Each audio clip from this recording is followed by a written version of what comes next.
Good morning, this is Bill from Auto Europa Naples, and I'm here today with this absolutely gorgeous 2009 Mercedes-Benz E350 Sport Sedan.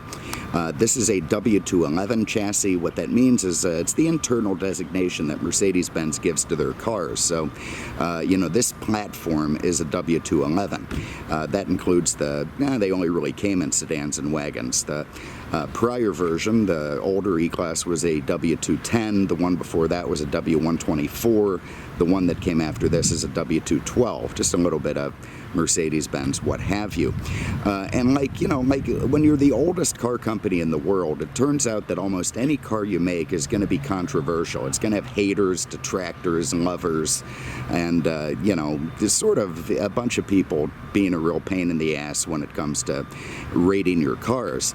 But they may have had a point with the initial 211s. The 03 to 06 versions were frankly plagued with a lot of really weird and annoying mechanical issues, things that, lifetime Mercedes buyers bought them and got pissed off and switched to Lexus. They had introduced a bunch of new innovations. They really didn't quality control them well enough. They didn't long-term test them the way Mercedes should, and it was a shame because it was such a gorgeous car. In fact, many consider this to be one of the most beautiful, if not the most beautiful, E-Class designs of all time, and frankly, I'm on that list. I just, I love the old stodgy square look, but this car just has a certain panache that I just love watching, love looking at.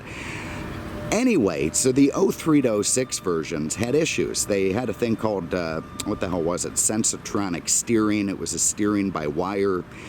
They had a brake assist that was essentially braking by wire. Bunch of innovations that came out that, on paper looked fantastic, but ended up being quite problematic. And a bunch of guys who bought them had problems with them. They ended up, trading them in, buying a Lexus, and never looking back. So Mercedes was in real trouble with the car.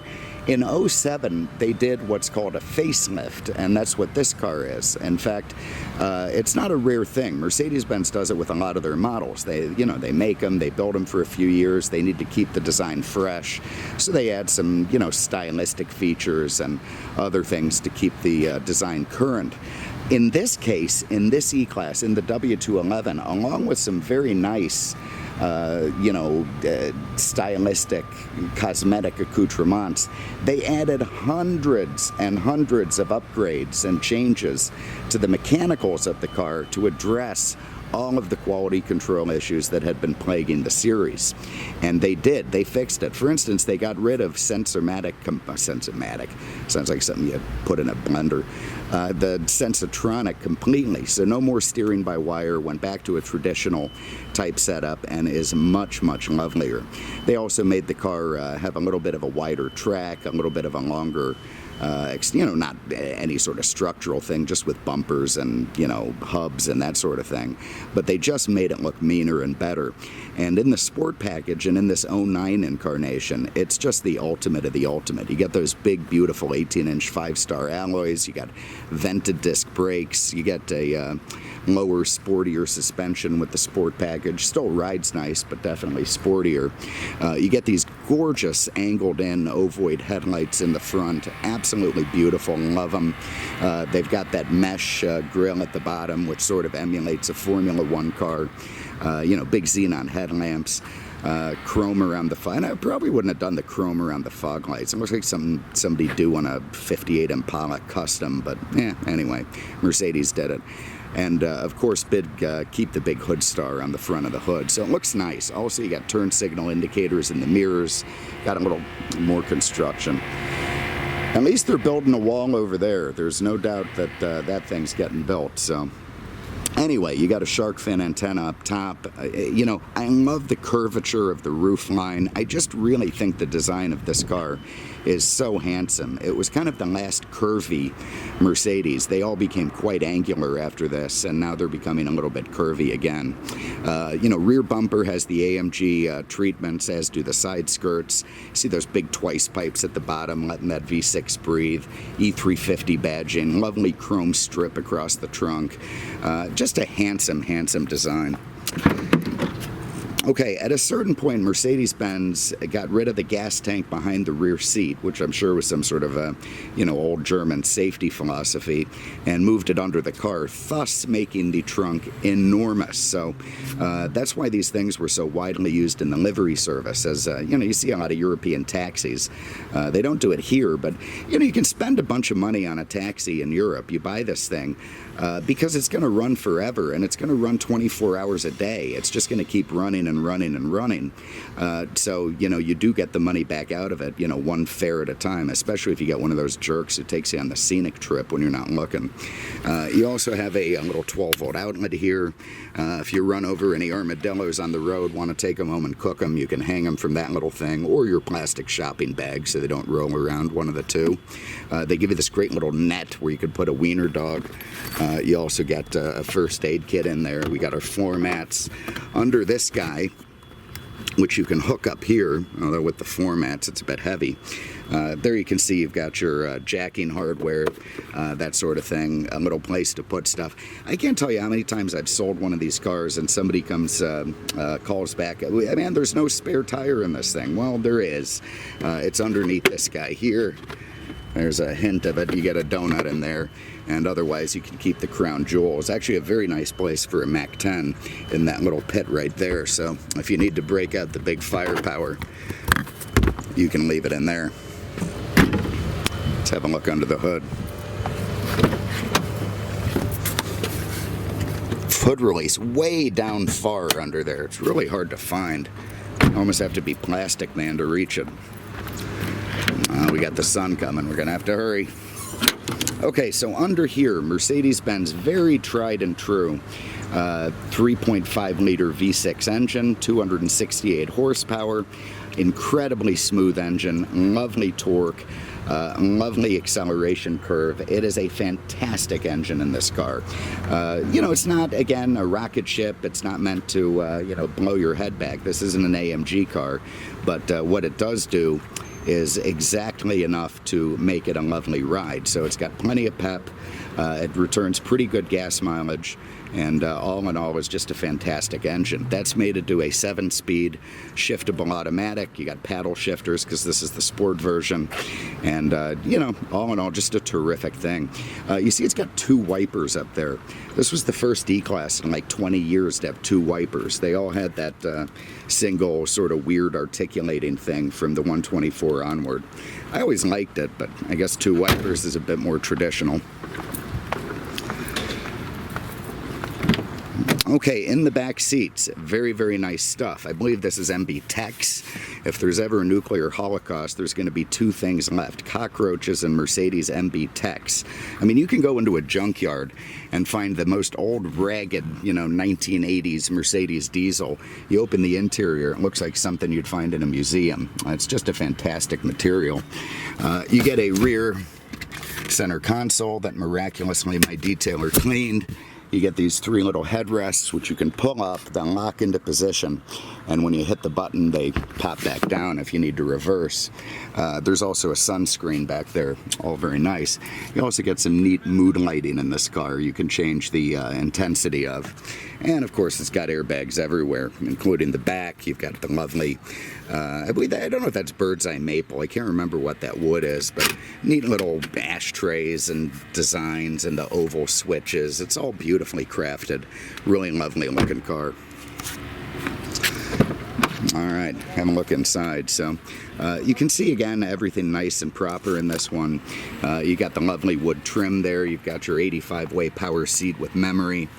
These are your mirror controls, left, right, dynamic, more oval switches, little place to put your stilettos or, shivs.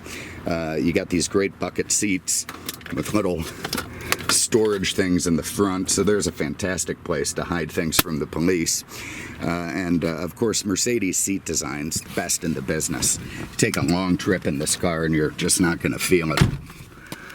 Nice solid thud when you close it. So, you know, I mean, this car is not built the same way that the old Benzes were, with the real, you know, nuts and bolts, wood and leather, over-engineered. You know, the accountants had power when these cars were made, and the engineers just sort of had to live with it. But it was a change that Mercedes had to make. They just couldn't go on. The same way Porsche with the old, you know, air-cooled fast Beetles. I mean, it was a great car and loved by so many, but just not a viable future plan. And, you know, when Mercedes was competing with Lexus and, you know, Infiniti and, you know, all these companies, they just had to change. They also wanted to become giant and dominate the world. So they had to really, you know, differentiate the way they did business. And, you know, the 210 E-Class that came before this series felt a bit cheap, even though it was a great car. There's so many complaints about that. It felt a bit cheap, especially coming after that, you know, rock of a 124. So this car, the 211, was designed to address that. But then, of course, they got so much of it wrong from the 03 to 06, but they finally got their crap together and made it right this time. But, you know, because it is a Benz, because it is a $60,000 car, you do get some lovely stuff, even if it's not the way it used to be. You do have wood in the dash, you've got lovely leather steering wheel, beautiful soft materials, nice fit and finish everywhere, a little chrome star. I love the gauge cluster with the sort of brushed aluminum look with the white and the chrome trim, digital display in the middle, all very nice. In fact, let's fire it up. Oh, nice. We got a big band going. All right, let's sign up and go get the Huns.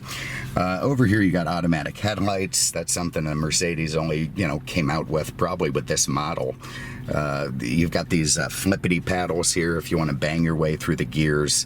Real steering, not that Sensatronic stuff. Also, this car came standard with pre-safe. It uses a radar or LiDAR to sense when the car is about to be in a horrible collision, tightens your seatbelt, preps the airbags, you know, tries to do anything it can to keep you safe. So a very pleasant, friendly car that way. We can scroll our way through different settings. You get a compass there. You can change your settings, trip, telephone, that sort of thing. Over here, you've got your climate control. Let's get that going a little bit because it's muggy as hell. Turn our fan down. You've got, you know, the two sides. And, you know, somebody said that doesn't work. Well, you know, it kind of does a little bit. I mean, you really do get a little bit of an ambient temperature difference between left or right. I mean, if you didn't, why would they bother doing it? I mean, why would they spend, you know, millions of dollars developing such a system if it did nothing? It's not just to make people feel good, believe me. So you set this thing to 60, you set this thing to 80, you're going to feel different on different sides of the car, I promise you that.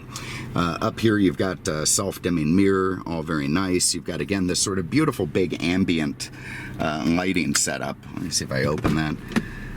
Nah, you know, it's got a light sensor, so it doesn't turn the lights on if it's bright enough outside. You got a nice big power sunroof, glass, so you can see out it. Lovely. It's got its shade, nice. Down here you've got, for 09, they had an updated command unit. Used to have this weird little CD changer that would pop up from under this panel. Very, very cool. And they didn't break, by the way, which was also nice. But by the time 09 rolled around, they had updated the command. It had an in-dash changer, so just didn't need it anymore. It would have been nice if they left the bin, though. Anyway, you can see you got your navigation, you got your Bluetooth, you got, of course, you know, discs and CDs and radios and probably satellite. Let's say, yeah, we got satellite. You can do neat little stuff like, you know, when you hook the Bluetooth, this is obviously you can dial a telephone that way, which is interesting. But it also works as, let's get to FM, weather band. All right. It also works for direct tuning. So if I want to go to night, how do I get back to AM? God, there's like a lag time or something. There we go. Okay, so I press this. You see it all goes to dashes. I want to go to 94.5. Bam, I can do it.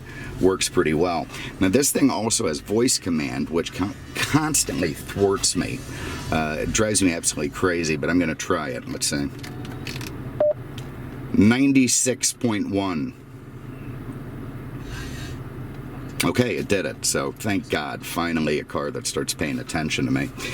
Down here you've got your heated seats, you've got your sunscreen in the back, very, very nice stuff. That's going to raise or lower the rear headrests. This is a little indicator that your passenger airbag is off. Lock and unlock. You've got the electronic stability program, very advanced traction control that, changes, like it'll brake individual wheels to keep you planted on the road. All very nice stuff. You got a comfort and sport setting on the shifter. Leave it in comfort. You want to go to sport. Yeah, somebody said that's standard in sport. You'd think I'd know, but I can't. I'm going to have to look at the owner's manual. You have a genuine bona fide ashtray if you want to take up smoking, if you don't already. Lovely little leather and, brushed aluminum looking shifter. Gorgeous true wood roller place here. I think it has cup holders. No, not in there. I think it's supposed to. You have to find them. Little place to put your sunglasses. In here you've got your iPod and auxiliary input, your books, your manuals, all very nice. What is recirc? I think you also have air conditioning that'll blow in there and keep a drink cool for you. No, I can't close it, of course. Oh boy, so all very nice. And again, airbags everywhere. Front, side, curtain up there. This car is going to keep you safe. Let's go for a spin. As we get Sebrings breeding back here. Our detailer drives a Sebring, and then one of these things came in on trade. Same color, not quite the same year, but for the love of God, it's starting to freak me out a little bit. I have this nightmare where I wake up and I'm in the middle of Milwaukee driving a Sebring. Let's go for a drive. I hear the doors lock automatically. And the E-Class, again, it's what I'd call kind of a Goldilocks car. It's perfect size. It's not too little, not too big. It fits 5 people comfortably. It's not overpowered. It's not underpowered. It is just on the money. And again, with this facelift version of the 211, they got it so right. The steering just feels fantastic. Very, very responsive engine. God, that's nice. Let's see if we bang our way through the gears. What the hell? Let's do that. All right, there's first. Went in that a little bit too quick. Which one's my plus? It's over here, so, all right. Man. Pretty sporty stuff out of that 268 horsepower 6. They really use every square inch of displacement to make it lovely, and a nice growl from that AMG exhaust. So I'll tell you, man, what a nice way to shift. You see they're having 5, there's 1, 2, 3, 4, 5, 6, 7 drive. Just gonna leave it there, and now it's just a cruiser. And that's fine. It makes such a great cruiser. Eats up the highways. Lovely to drive around town. Plenty of room for shopping. Good looks. Oh, God, what can I tell you? Just absolutely love this car. Just turned 70. We got it at 69,992 or something, and then it went on a test drive, which offends me. God, I told these guys, don't let them turn over. But they do. Anyway, so just turned 70. A lot of life left in this one. And again, being the second gen 211, they got all the bugs worked out. Final year of production. If you're going to buy one, you're going to own one. This is the one to have. If you have an interest, give us a call, 239-298-8000, on the web at aenaples.com. I think in the early video, the van I did this morning, I think I said Mercedes Expert again. We split up locations, service and sales. That's why it's all very convoluted. But the service side kept the Mercedes Expert, which I never like because it looks like it says Sexpert in the middle of it. And frankly, AE Naples is just a little bit easier for me to say. It doesn't roll off the tongue, but it's easy to remember. Nice pep. Love it. So anyway, yeah, aenaples.com. Give us a call. Talk to little Richard. He'll be very happy to tell you all about this car, especially if he's not cranky as usual. So we really appreciate it. We'll see you with the next one. Take care.